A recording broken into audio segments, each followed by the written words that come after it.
ईश्वर सबसे कह रहा है कि तुम हमें अपना मान लो, क्योंकि असली हम ही तुम्हारे अपने। लेकिन जीव अब ईश्वर को अपना मानने को तैयार नहीं है, और जो हाथ से निकल जाने वाले हैं उनको अपना मान करके बैठा हो। भगवान ने कहा हमको भी अपना मान लो। हाँ हाँ, यूं तो आप अपने हैं ही हैं, तो अपना तर्क था। भगवान कृष्ण का कहना था कि नहीं, 13 वर्ष पूर्ण होने के बाद ही आप लोगों ने उनको पहचाना। ऐसी शर्त थी कि 12 वर्ष वनवास, 1 वर्ष अज्ञातवास। अज्ञातवास के दौरान यदि कौरव पांडवों को पहचान लें तो फिर 12 वर्ष का वनवास, 1 वर्ष अज्ञात। और यदि अज्ञातवास में न पहचान पाए तो उनका अधिकार उनको वापस दे दिया। और वो पांडवों ने पूरा कर लिया। ऋषियों ने, महर्षियों ने, गणितज्ञों ने गणित लगा के सिद्ध कर दिया कि 13 वर्ष पूरे हो चुके। लेकिन दुर्योधन इस बात को मानने के लिए तैयार नहीं था। वो कहता मैं वापस नहीं लौटाऊंगा जब तक ये दोबारा 13 वर्ष का वनवास होकर नहीं आएंगे। भगवान ने कहा 5 गांव दे दो। देखो, युद्ध में दोनों पक्षों का विनाश होता है, नुकसान होता है। शांति दुनिया में बहुत बड़ी चीज है। डॉक्टर पहले प्रयास करता है कि दवाइयों से रोग नष्ट हो जाए। जब नहीं हो पाता तभी उसको चाकू उठानी पड़ती है। चाकू उठाना डॉक्टर के लिए यह मजबूरी है, क्योंकि अब दूसरा कोई रास्ता रह नहीं।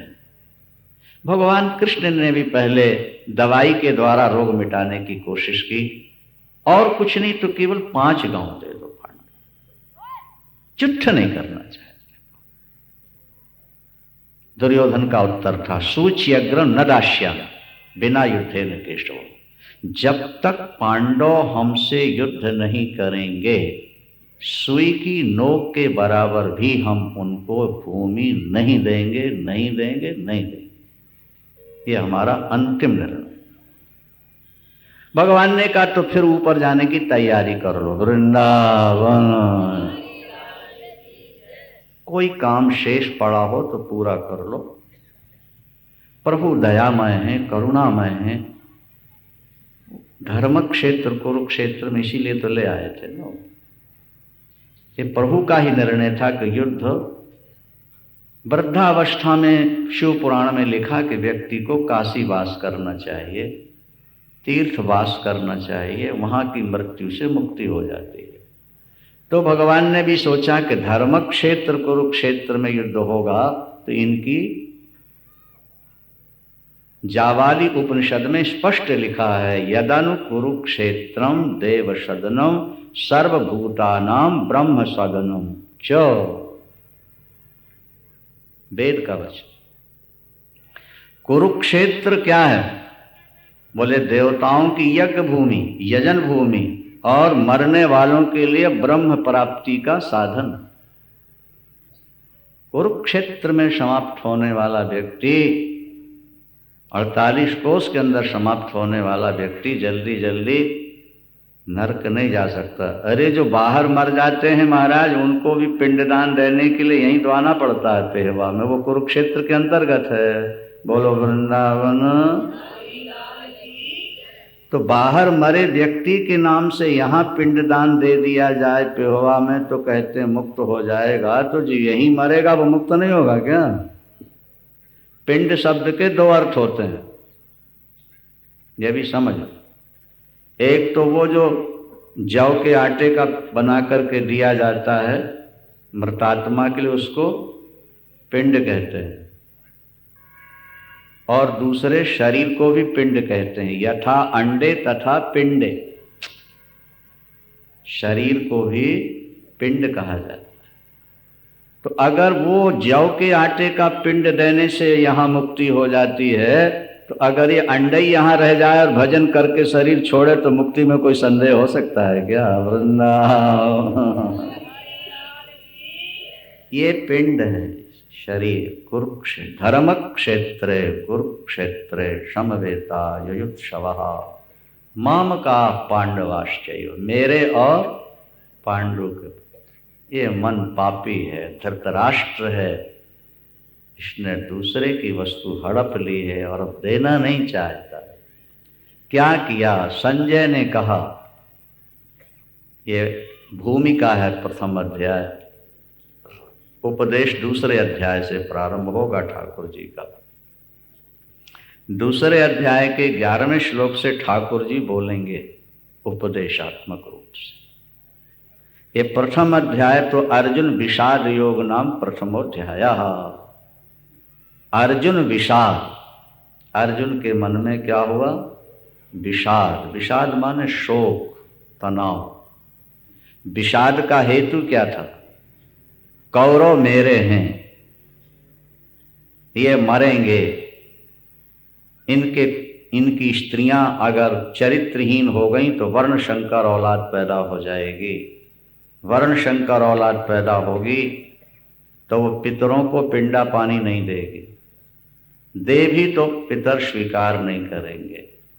जिनके पितरों को पिंडा पानी नहीं मिलता वो बहुत समय तक नरक में वास किया करते हैं। नरके नियतम वासो भवति त्यनुशुश्रुम। क्या? और सनातन धर्म भी लुप्त हो जाए। जाति धर्म, कुल धर्म, सनातन धर्म, मानव धर्म, धर्म तो एक है लेकिन उसमें भी कुछ भेद है। समझने की कोशिश करना इस बात को। अस्तु अंत तो गत्वा संजय उत्तर देते हैं धृतराष्ट्र जी को कि आपके पुत्र ने, दुर्योधन ने जब कौरव पांडवों की सेना को देखा, उनकी व्यूह रचना को देखा, तो आचार्य द्रोणाचार्य के पास पहुंचा। आचार्य के पास पहुंचा। दृष्ट्वा तु पांडवानीकम व्यूढ़म दुर्योधनस्तदा आचार्य मुपसंगम्यो। राजा वचन। राजनीति में चापलूसी चलती है। इस समय सेनापति भीष्म पितामह,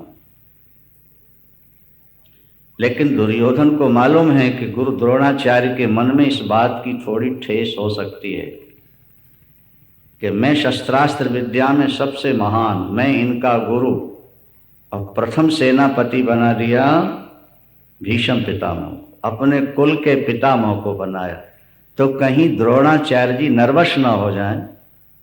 भाई ओपनर बल्लेबाज तो वही होता है ना जो सबसे बढ़िया खेलता हो। नहीं आई बात समझ? सबसे बढ़िया बल्लेबाज जो टीम में होता है उसको ओपनर बनाते हैं। तो सबसे पहले जिसको सेनापति बनाया गया माने उसका महत्व सबसे ज्यादा हो जाएगा। दुर्योधन सोचता है कि इस समय गुरु द्रोणाचार्य को प्रसन्न रखना ताकि वो नर्वस ना होने पाए, क्योंकि हमने सबसे पहले भीष्म पितामह को सेनापति बना। इस तरफ भीष्म पितामह कौरवों के पक्ष में और पांडवों के पक्ष में धृष्टद्युम्न, उसको सेनापति बनाया गया। कौरवों के पक्ष में पहले भीष्म पितामह 10 दिन तक लड़े हैं। यहाँ अभी वो स्थान है जहां बाणों की सैया पर भीष्म पितामह गिरे। उसके बाद 5 दिन तक द्रोणाचार्य जी लड़े और 2 दिन कर्ण लड़ा सेनापति बन। आधा दिन शल्य और आधा दिन दुर्योधन। इस तरह कुल मिलाकर 18 दिन लड़े। 10 दिन सेनापति का पद संभाला भीष्म पितामह ने, 5 दिन द्रोणाचार्य जी ने, 2 दिन कर्ण ने, आधा दिन शल्य ने और आधा दिन दुर्योधन। युद्ध शुरू। तो भीष्म पितामह सेनापति बनकर बैठे हैं, खड़े हैं, इसलिए दुर्योधन चापलूसी कर रहा है। वो द्रोणाचार्य जी को खुश करने के लिए उनके पास पहुंचता है। क्या चापलूसी नहीं भाई, वोट जिनसे मिलनी हो उनके सामने कुछ ना कुछ तो थोड़ा सा झुकना पड़ता है ना व्यक्ति। दुर्योधन द्रोणाचार्य के पास पहुंचा और कहता है, हे आचार्य, देखिए ना, आपके शिष्यों ने आपके शिष्यों ने किस तरह सेना की व्यवस्था की है, कैसी विराट विशाल सेना उनकी व्यवस्थित ढंग से खड़ी है, और वो आपके शिष्य हैं। तब शिष्येण धीमता, अरे शिष्य तो गुरु को देखते ही साष्टांग प्रणाम करता है, गुरु की उचित अनुचित हर बात को स्वीकार करता है।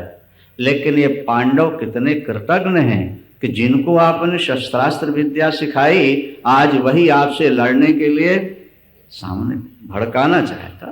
राजनीति है ये तो। और देखिए ना, धृष्टद्युम्न को सेनापति बनाया, जिसका पिता आपका सहपाठी, जिसके पिता ने आपको नीचा दिखाया। क्या द्रुपद जो थे ना, द्रुपद पंजाब में कांपिल्य नगर था, कोई तो नहीं रहा, 5000 वर्ष पुराना बात। द्रुपद यहां के राजा थे। जब ये गुरुकुल पढ़ते थे, द्रोणाचार्य द्रुपद सांसा मित्रता थी, सहपाठी थे, क्लास फेलो थे। तो द्रुपद ने कहा था कि मित्रों, जब हम राजा बनेंगे ना, तो आधा राज्य आपको दे देंगे, आधा राज्य। और जब द्रुपद राजा बन गए, यहां द्रोणाचार्य के परिवार में भयानक गरीबी आ गई, यहां तक कि अश्वत्थामा को दूध की पहचान नहीं थी कि कैसा है।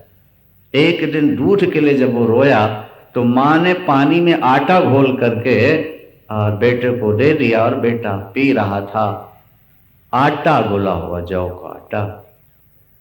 धृतराष्ट्र द्रोणाचार्य जी को इस बात से महती पीड़ा हुई।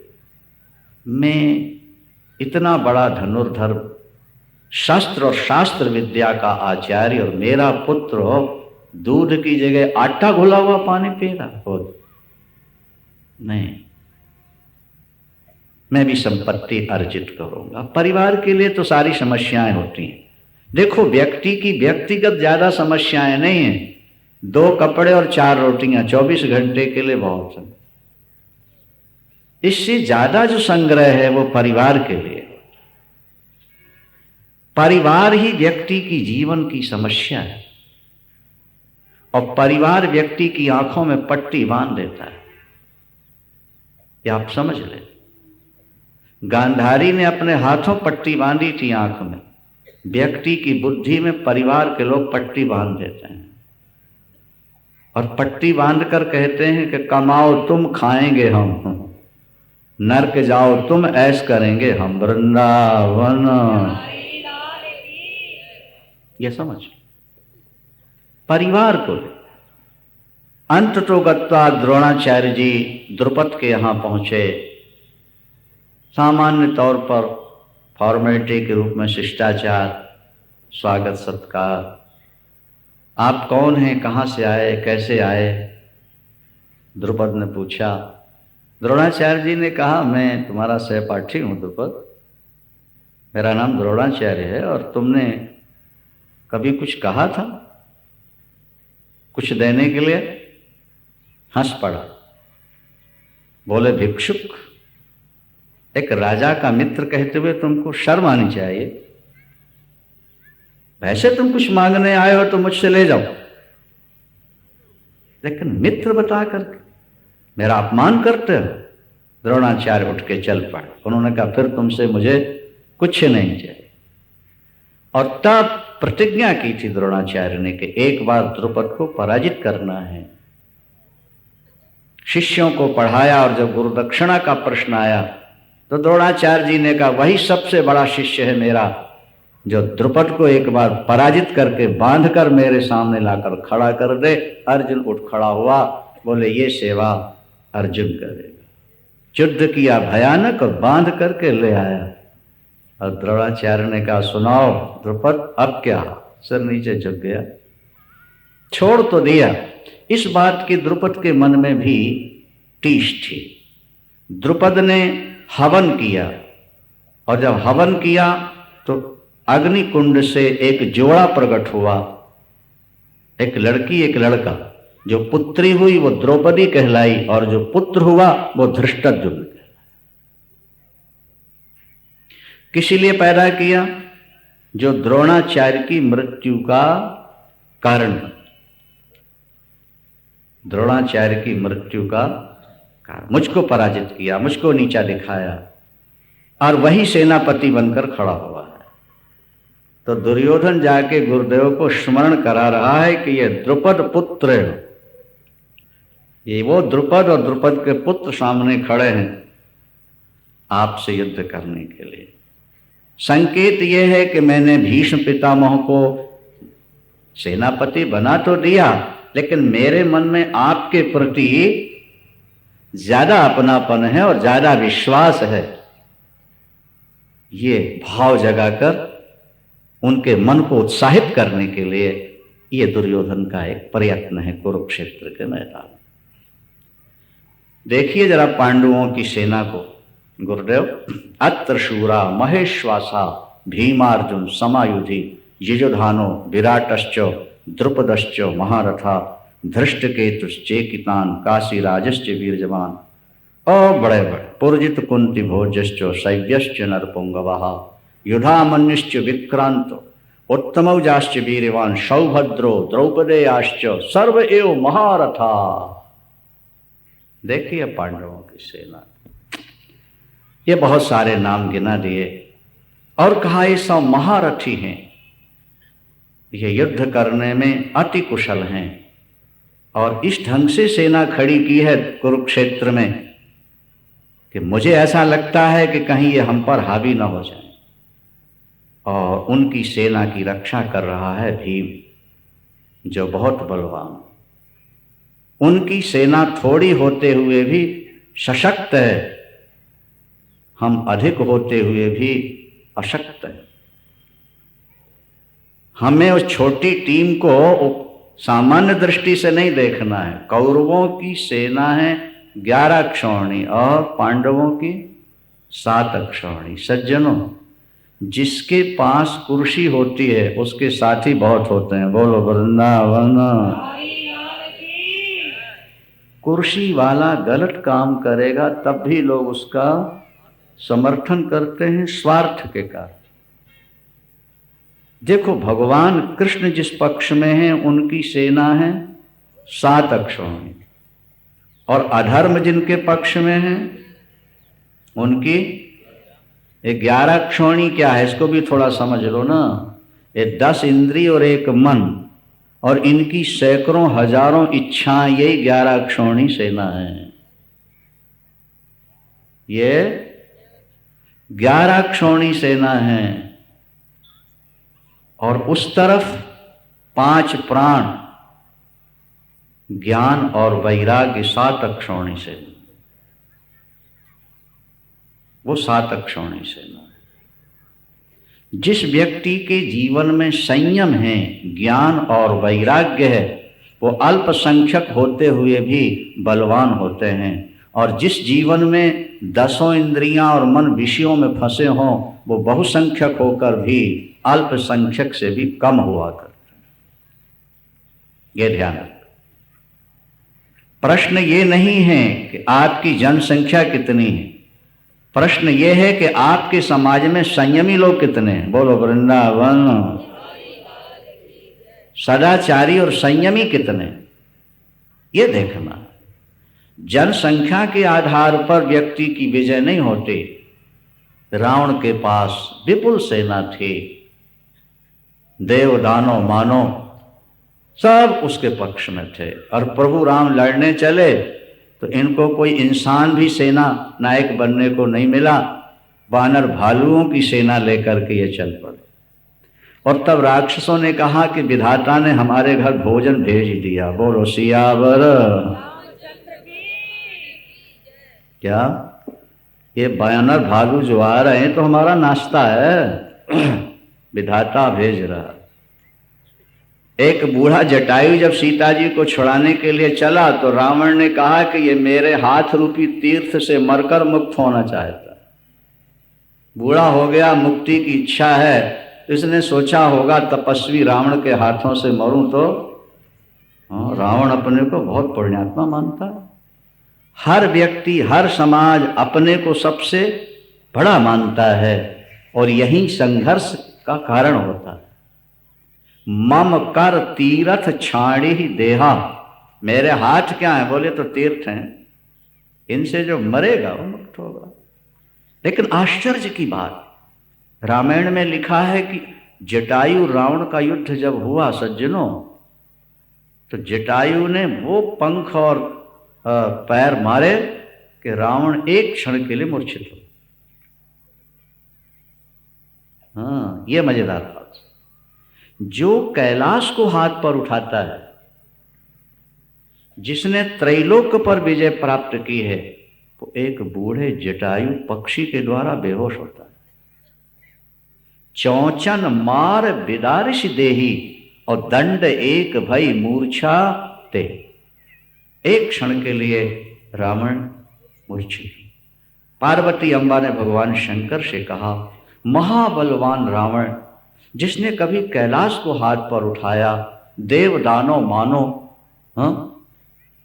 जिससे विजय ना हो सके, एक बूढ़ा पक्षी इसको बेहोश करता है। भगवान शंकर ने कहा, हाँ प्रिय, उसका एक कारण है। क्या? वो बूढ़ा जटायु जोगी है और रावण भोगी है। बूढ़ा जटायु धर्म का पालन करने वाला है और रावण अन्याय और अधर्म के मार्ग पर चल पड़ा है। जब व्यक्ति गलत रास्ते पर चलता है तो उसकी बुद्धि, उसका बल और उसके तेज तीनों नष्ट हो जाते हैं। इमी को पंथ पग देत खगेशा,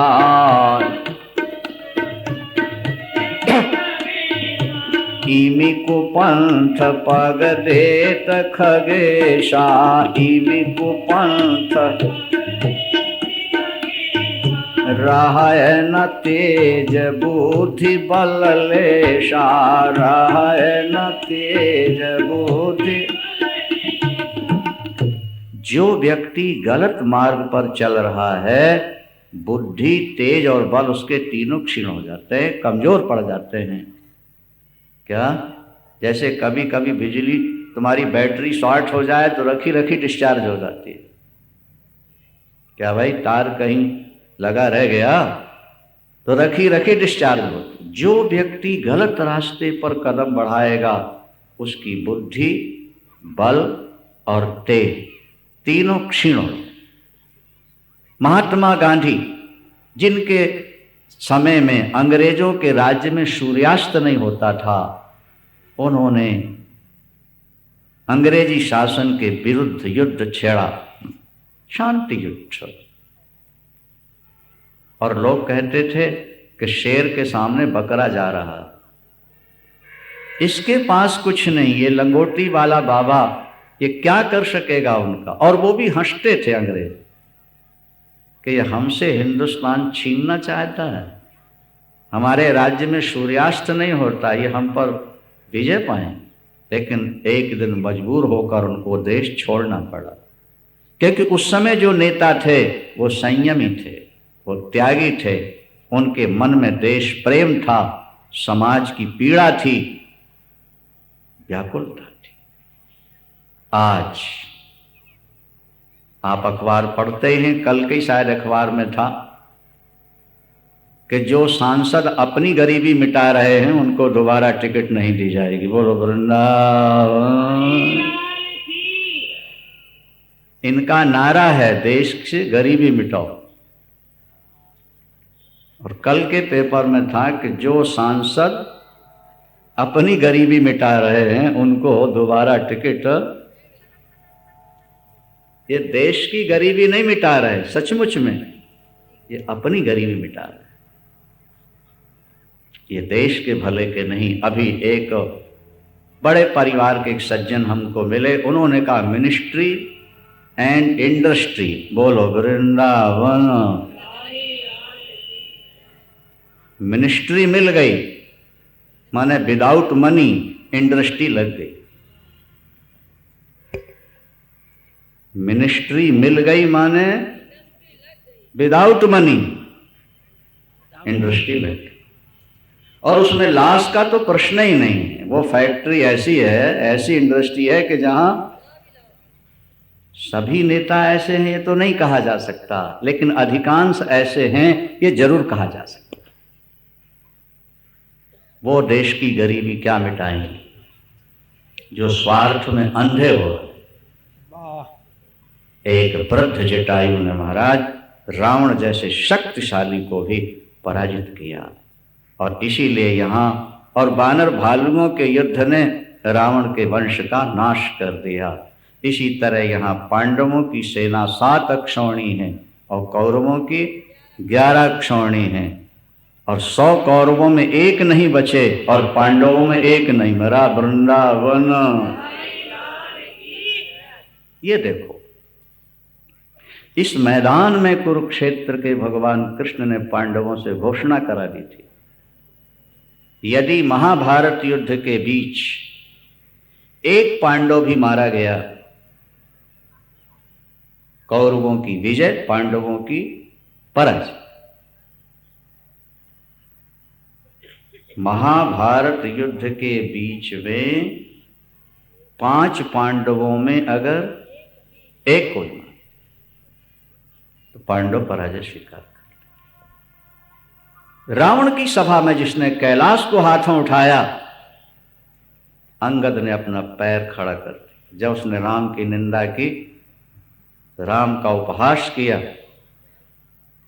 तो अंगद ने कहा, अरे दशानंद, तेरी सभा का कोई सदस्य अगर मेरा पैर उठा के दिखा दे तो फिर ही राम सीता मैं हारी। फिर ही राम सीता मैं हारी। क्या राम जी ने कहा था कि सीता जी को दांव पर लगा देना? बोलो भाई, रामायण पढ़ो।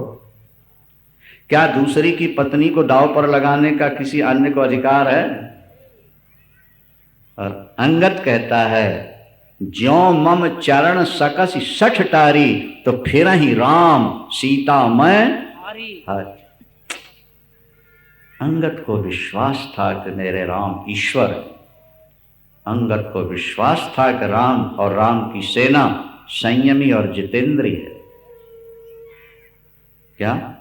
और रावण की सभा में बैठने वाले, रावण की हाँ में हाँ मिलाने वाले, ये सब चापलूसी करने वाले बेईमान हैं। ये अजितेंद्रीय, लोभी और भोगी। धर्म पर अधर्म की कभी विजय नहीं हो सकती। आप कहोगे फिर सनातन धर्म पर दूसरों की विजय क्यों हुई, हम 800 वर्ष गुलाम क्यों रहे? कहना पड़ेगा कि हमने सही अर्थों में धर्म को मानना छोड़ दिया था, इसलिए हम 800 वर्ष गुलाम रहे। हमारी मान्यता में कमी आई, हम केवल नाम लेते रहे, हमने उन मान्यताओं को अपनी छोड़ दिया था। और आज फिर हम उस कगार पर जाके खड़े हो गए हैं कि यदि नहीं संभलेंगे तो आने वाला समय हिंदुओं के लिए फिर खतरनाक साबित हो जाएगा। ये बात निश्चित है, निश्चित। जब तक व्यक्ति अपने स्वार्थ को नहीं छोड़ेगा तब तक व्यक्ति आगे बढ़ नहीं सकता है, बढ़ नहीं सकता। स्वार्थ वो लंगर है, स्वार्थ वो बंधन है जो व्यक्ति को आगे बढ़ने से रोकता है, उसकी बुद्धि को, उसकी शक्ति को क्षीण कर। 5 पांडवों की सेना को दिखा गए, सर्व एव महारथा। गुरुदेव ये सब के सब महारथी। और अपने सेना में भी विशिष्ट लोग हैं। कौन? बोले सबसे पहले तो आप। सबसे पहले किसका नाम लेना चाहिए? बोलो। नहीं होता, भीष्म का, क्योंकि सेनापति भीष्म है, इसलिए पहले नाम लेना चाहिए था। लेकिन वो समझ रहा है, राजनीति है ना, चापलूसी जिसको कहते हैं। क्या?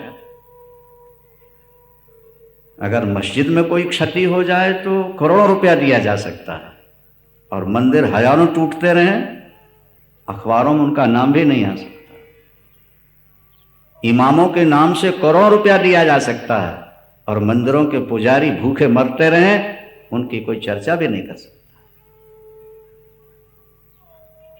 पहले नाम लेता है द्रोणाचार्य, भवान, भीष्मश्च, दूसरे नंबर पर भीष्म को खड़ा किया।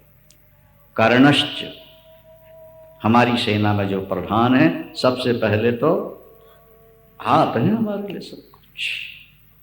फिर भीष्म, फिर कर्ण, भवान भीष्मश्च कर्णश्च, फिर कृपाचार्य युद्ध में विजय पाने वाले, फिर अश्वत्थामा, विकर्ण, सौमदत्ते, अनेकों का नाम गिना दिया। ये बहुत सारे हैं। गुरुदेव ये सब मेरे लिए प्राण देने को तैयार। ये जो नेताओं के चमचे होते हैं ना, नहीं, ये प्राण देने के लिए नहीं होते हैं, ये तो केवल पैसा लेने के लिए हुआ करते हैं। जो नेता बन जाए उसकी चमचागिरी करना इनका काम होता है। लेकिन नेताओं को ऐसा लगता है कि हमारे लिए अपने प्राण भी दे सकते हैं। दुर्योधन कहता है मदर्थी त्यक्त जीविता। ये जो खड़े हैं ना अपनी सेना में गुरुदेव, ये मेरे लिए किसी भी समय हंसते हंसते प्राण दे सकते हैं। अब हमारा आपका कर्तव्य क्या है कि हम सब इस समय पितामह भीष्म की रक्षा करें, भीष्म की रक्षा करें। भीष्म मेवाभिरक्षन्तु भवन्तः सर्व एव। भीष्म पितामह भी जानते हैं कि ये दुर्योधन की चापलूसी है, लेकिन चूंकि मुझे सेनापति बनाया है इसलिए अपना फर्ज अदा करना है। भीष्म पितामह ने शंख बजा दिया। ये भूमिका है उपदेश की। फाउंडेशन मजबूत रहेगा तो मकान भी मजबूत होगा। पहले भूमिका ध्यान से सुन लो तो उपदेश भी समझ में आ जाएगा। भीष्म पितामह ने सबसे पहले शंख ध्वनि की, उसके पीछे आचार्य द्रोण और सब लोगों ने शंख बजाया, लेकिन पांडव पक्ष में इसका कोई असर ही नहीं हुआ। यह समझने की बात है। 11 अक्षौणी विशाल सेना और उनके द्वारा शंख ध्वनि, लेकिन पांडव पक्ष में कोई बेचैनी नहीं, घबराहट नहीं। भगवान कृष्ण ने कह दिया था अर्जुन से, जब युद्ध की तैयारी हुई तो दुर्योधन ने पूछा था केशव आप किस पक्ष में रहेंगे। बलराम जी से पूछा आप किस पक्ष में रहेंगे। वो कहें, उन्होंने कहा मैं तो जा रहा हूं तीर्थ यात्रा में, मैं किसी पक्ष में नहीं। भगवान कृष्ण से पूछा आप किस पक्ष में रहेंगे केशव। बोले यूं तो मैं न्यूट्रल रहना चाहता हूं, पर यदि बहुत आग्रह हुआ तो जिसका निमंत्रण पहले आ जाएगा उस पक्ष में चला जाए। युद्ध नहीं करूंगा, पर निमंत्रण जिसका पहले आ गया उस पक्ष में चला। दुर्योधन 2 बजे रात को पहुंच गए पत्र लेकर के, कहीं ये हमारी पार्टी में शामिल हो जाए। गोटियां बैठाते रहते हैं राजनीति वाले, किसको तोड़ना है, किसको किससे मिलाना है। इस शतरंज की चाल होती है, ये बैठे बैठे गोटियां बैठाते हैं। कृष्ण को अगर अपने पक्ष में कर लें तब तो अपनी विजय निश्चित है। लेकिन जब द्वारिका पहुंचा तो केशव शयन कर रहा है। भगवान कहाँ सोता, भगवान सो जाए तो सारी दुनिया खत्म हो जाए, लेकिन वो सोने का कभी कभी नाटक करते हैं, सीधे लेटे रात का समय, और गेट खिले हुए थे। अरे भाई व्यक्ति तो दरवाजा बंद करके सोते हैं। बोले ठाकुर का दरवाजा कभी किसी के लिए बंद होता ही नहीं है। वृंदावन ईश्वर का दरवाजा किसी के लिए कभी बंद नहीं।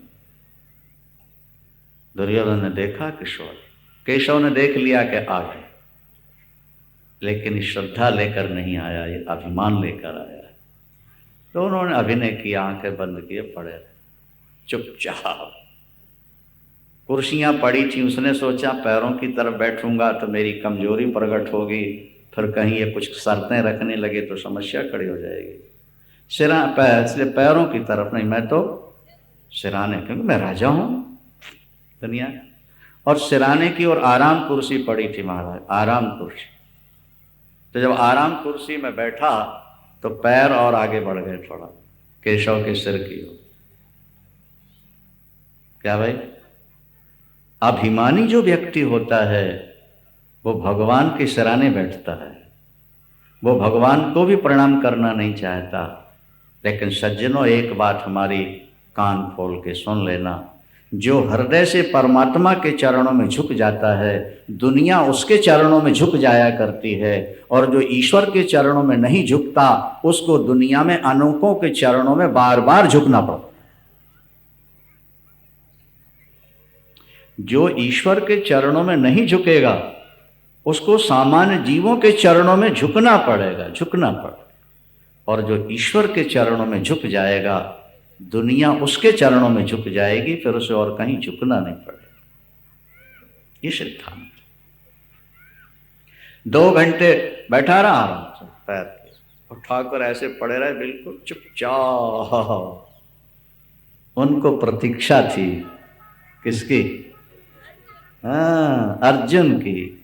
अर्जुन आए हाथ जुड़े हुए बड़ी श्रद्धा से और चरणों की ओर बैठ गए। वैसे व्यक्ति जब सो रहा हो ना, या पैर पसार के लेटा हो, उसके चरणों में सिर नहीं रखना चाहिए, दोष मानते। उस समय मानसिक प्रणाम ही करो, दूर से ही प्रणाम करो, चरणों में सिर रख के नहीं। क्यों? बोले लेटे हुए व्यक्ति को तो केवल डेड बॉडी को ही प्रणाम किया जाता है, इसलिए थोड़ा ध्यान रखना। अपने से बड़ा कोई श्रद्धेय लेटा हुआ है तो उसके चरणों में सिर रख के प्रणाम। ध्यान रहेगा? ध्यान रखें। अर्जुन ने दूर से ही मानसिक जमीन पर पैर रख के प्रणाम कर लिया, नमस्कार कर लिया और बैठ गया। और जैसे अर्जुन बैठा वैसे ठाकुर भी उठ करके बैठ गए। और जब ठाकुर उठ करके बैठे तो दुर्योधन की ओर पीठ हो गई और अर्जुन की ओर मुख हो गया। अभिमान की ओर भगवान की हमेशा पीठ रहती है, और श्रद्धावान की ओर सदा भगवान का मुख हुआ करता है। ये सिद्धांत के बाद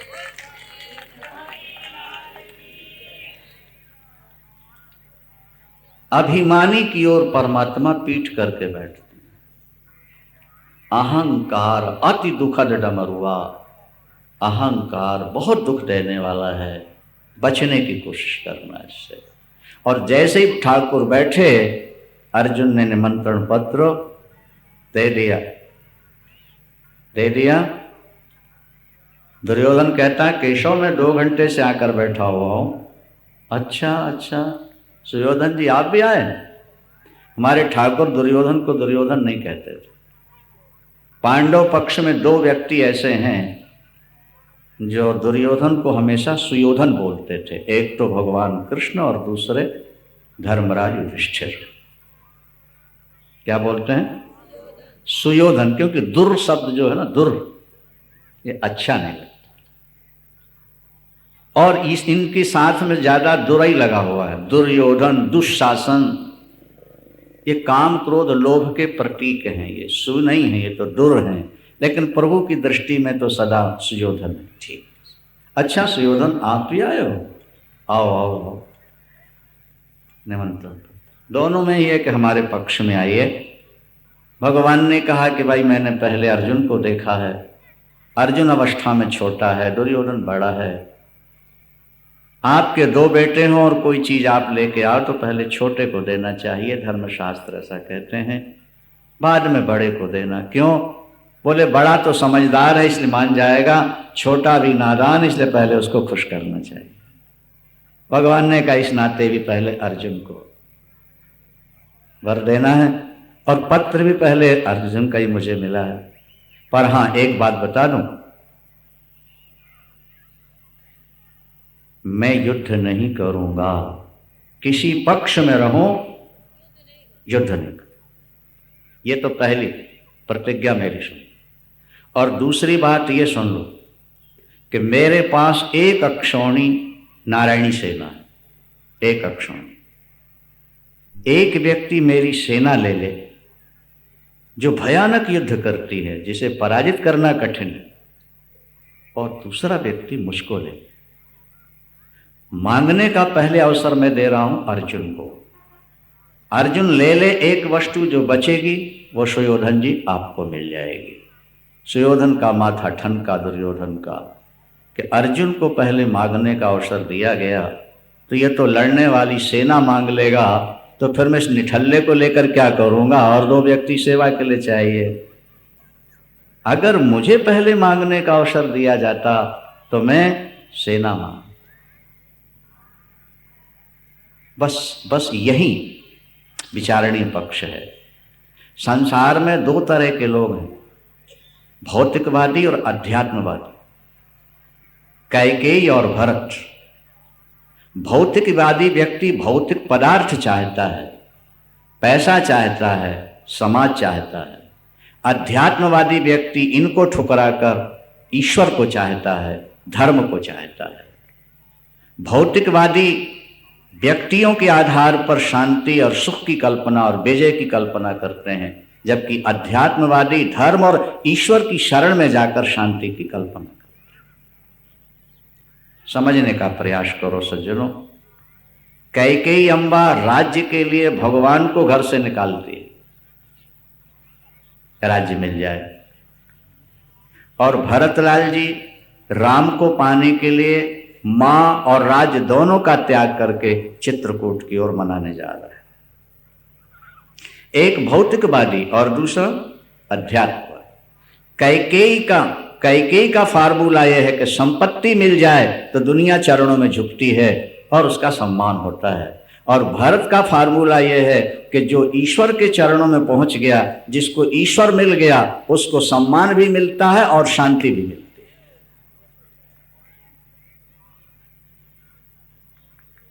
और कैकेयी को अंत में पछताना पड़ा था। भरत का जीवन धन्य धन्य हुआ है। आज भौतिकवाद का बोलबाला है। आज व्यक्ति अध्यात्म से हटकर भौतिकवादी बनकर भौतिक पदार्थों के संग्रह में रात दिन जुटा हुआ है। दूसरों की कोठियों में जाते हैं, किसकी किचन कैसी बनी है, और किसका बाथरूम कैसा बना है, और किसके कमरे कैसे बने हैं, और किस में क्या क्या सामान है, और इससे बढ़िया मैं अपने घर में लाके रखूंगा, इससे बढ़िया पत्थर में लगाऊंगा, और इससे बढ़िया कोठी में बना के दिखाऊंगा। ये जो कंपटीशन आज है, भौतिक पदार्थों का संग्रह करने वाला हमेशा पछता करके मरा है, और जिसने अध्यात्म का, धर्म का संग्रह किया नहीं। हम तो चाहते थे कि कुरुक्षेत्र के साथ हमेशा धर्म क्षेत्र जुड़ा रहता, क्या तो ज्यादा अच्छा था। कुरुक्षेत्र नाम के साथ हमेशा जुड़ा रहता, धर्म क्षेत्र कुरुक्षेत्र, धर्म क्षेत्र कुरुक्षेत्र, यह शब्द होना चाहिए, ताकि बोलने वालों के दिमाग में भी धर्म नाम की कोई चीज टकराती तो कम से कम। लेकिन उन लोगों ने धर्म क्षेत्र को तो क्या निकाल दिया, केवल कुरुक्षेत्र। इसका असली नाम धर्म क्षेत्र ही था। राजा कुरु ने जब राज्य किया तब नाम, असली नाम तो अयोध्या ही था, बाद में आक्रमण के बाद फैजाबाद बन गया। इलाहाबाद का असली नाम तो प्रयाग ही था, मुगलों के शासन के बाद अल्लाहाबाद का इलाहाबाद कर दिया। लखनऊ का असली नाम लखनपुर था, लक्ष्मणपुर था, लेकिन बाद में उसको लक्ष्मणपुर से हटाकर लखनऊ कर दिया। इसी तरह जिस भूमि में आप बैठे हो, इसका असली नाम धर्म क्षेत्र था। राजा कुरु ने राज्य किया, इसलिए नाम, तो कुरुक्षेत्र शब्द हट जाता कोई बात नहीं थी, लेकिन धर्म क्षेत्र इसका नाम बराबर रहना चाहिए, ताकि लोगों के दिमाग में कभी असर होता कि इसका नाम धर्म क्षेत्र है, धर्म भूमि। यहां आकर के कुछ बो, लाखों गुना मिलेगा जो बो जाओगे।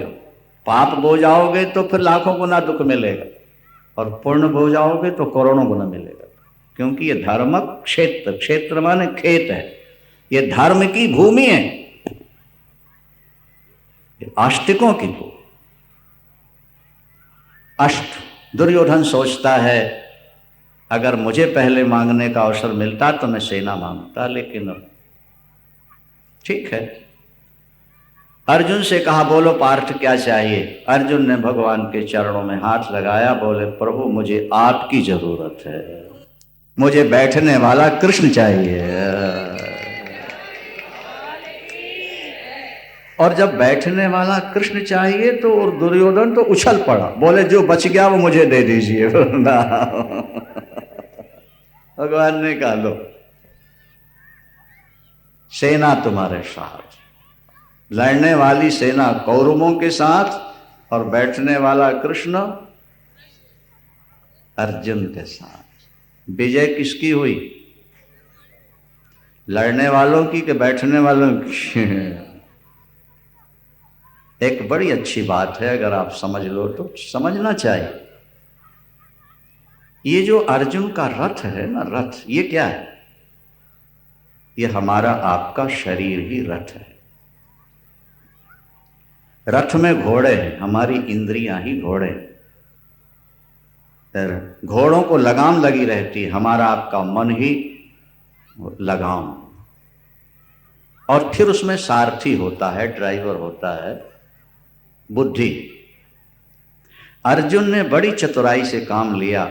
शरीर रूपी रथ, इंद्रिय रूपी घोड़े, मन रूपी लगाम, बुद्धि ड्राइवर, उस बुद्धि के अंदर ठाकुर को बैठा दिया।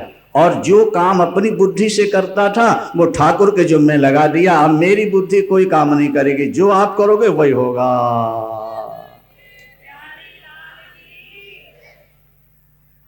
क्या समझ में आई? जब तक तुम अपनी बुद्धि से निर्णय लेते रहोगे तब तक तुम लड़खड़ाते रहोगे, और जब तुम बुद्धि में भगवान को बैठा दोगे तो जो निर्णय होगा वो सही निर्णय होगा, और कभी गड़बड़ नहीं होगा। जो निरंतर परमात्मा के चिंतन में डूबे रहते हैं, जो अपनी बुद्धि में सदा अपने प्रभु को बैठाल कर रखते हैं। अर्जुन बहुत बुद्धिमान है, वो भगवान से काम नहीं लेना चाहता। वो कहता है कि बैठो आप तो केवल मेरे घोड़ों की लगाम पकड़ के रखो ठाकुर। ये इंद्रिय रूपी घोड़े बड़े चंचल हैं और मन उसमें लगाम है, बस इनको आप पकड़ लो, बस मेरा काम हो गया, मेरी विजय हो गई, और मुझे कुछ नहीं चाहिए। और वो प्रकरण शायद आपने भागवत में सुना हो किसी विद्वान से, महाभारत में भी है, कि एक दिन भीष्म पितामह ने कहा, केशव आज तुम्हें शस्त्र गहा के छोड़ो, आज तुम्हें गहा के छोड़ो, पकड़ना पड़ेगा। प्रभु ने प्रतिज्ञा की है कि मैं शस्त्र ग्रहण। भीष्म ने कहा, केशव जरा मेरी प्रतिज्ञा सुन लो आप। क्या? जो पे आज हरि न शस्त्र गहाऊं, जो पे आज हरि न शस्त्र गहाऊं, तो लाजो गंगा जननी को शांतनु सुत न कहूं। मैं अपने पिता का पुत्र नहीं, मैं अपनी मां को लजा दूं अगर आज शस्त्र ग्रहण नहीं करूं। तो केशव भी मुस्कुराए, ये तो बड़े नटखट है ना, छलिया। इन्होंने कहा, सुनो भीष्म जी, किसी कवि की बड़ी सुंदर कल्पना है।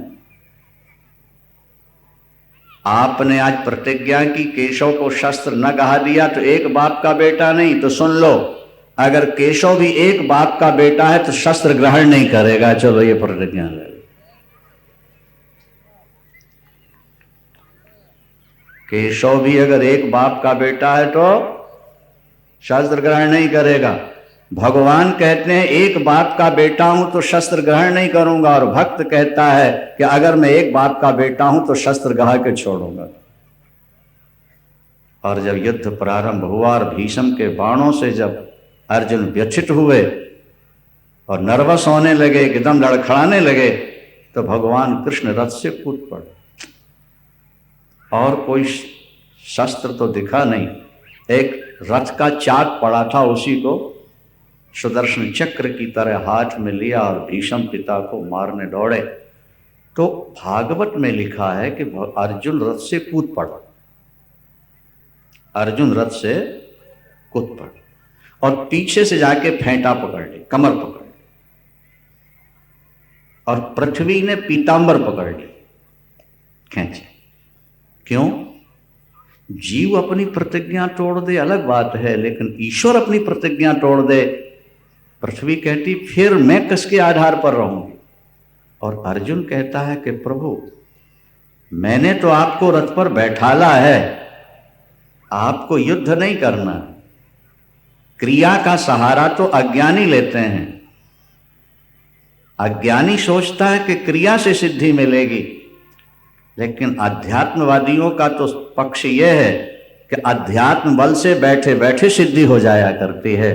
आपका बैठे रहना ही हमारी सिद्धि है। आप क्रिया करने लगोगे तो फिर बाकी लोगों का क्या हो? आप तो बैठ जाओ। शस्त्र छोड़ दिया प्रभु ने, भीष्म पितामह ने भी अपने शस्त्र छोड़ दिए और बोले केशव आपने अपनी प्रतिज्ञा तोड़ दी कि एक पिता का पुत्र हूं तो शस्त्र ग्रहण नहीं करूंगा।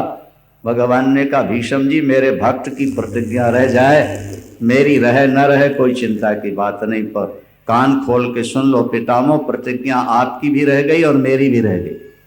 कैसे रह गई? बोले आपने शस्त्र गहा दिया तो आपकी प्रतिज्ञा रह गई, और मैंने कहा कि मैं एक बाप का बेटा हूं तो शस्त्र ग्रहण नहीं करूंगा, तो मेरी भी प्रतिज्ञा सुरक्षित है। कैसे? बोले इसी जन्म में